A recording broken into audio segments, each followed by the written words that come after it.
more from General Manager Andrew Berry of the Browns. Asked a lot of questions about Travis Hunter, who many have linked to the Browns with that second overall pick in this upcoming draft. He has a number of rare qualities, but probably the rarest is his ability with the ball, his ball skills. And, we would want to put him in a position that maximizes that ability. Travis, two questions on it.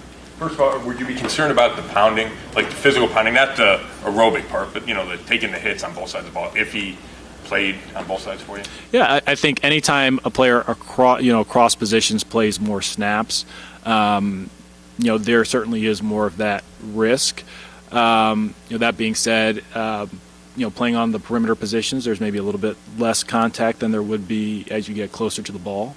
But it's something that, look, 32 teams are would have to figure that out as they think through his profile, and there would be some probably learning on the fly if he were here. He has to play on both sides to be worth that number 2 pick, because that's kind of how he's viewed, as a guy that can do both versus just is one side or the other. No, I don't see it that way. I think it's, and I'm going to use a crossboard now. It's a little bit like Ohtani, right? Where when he's playing one side, he's an outstanding player. If he's a pitcher or he's a hitter, he's an outstanding player. You obviously get a unicorn if you use them both ways. So welcome in Quincy Carrier, Untitled Unfiltered Browns coverage. Quincy, whenever I hear Ohtani, I do have to point out he had Tommy John surgery, so he can't pitch. He broke down.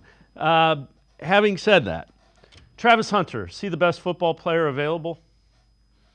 Yeah, I think one thing with the Ohtani thing is I think you get more wear and tear out these guys when they come out of Japan, right? Because there's more of a professional league there.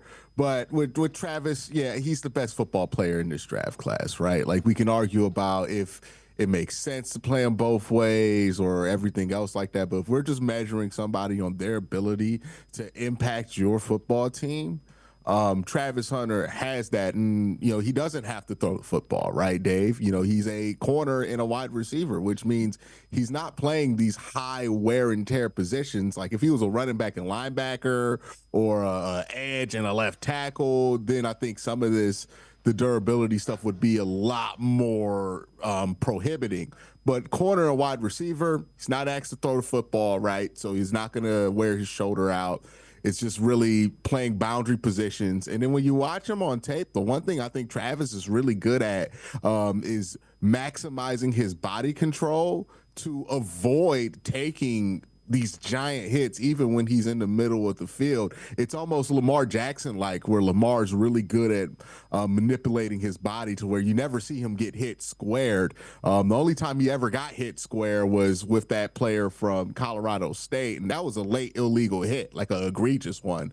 So outside of a situation like that, he does a really good job of avoiding taking that wear and tear, which is a skill set that I don't think we evaluate enough when it comes to football players.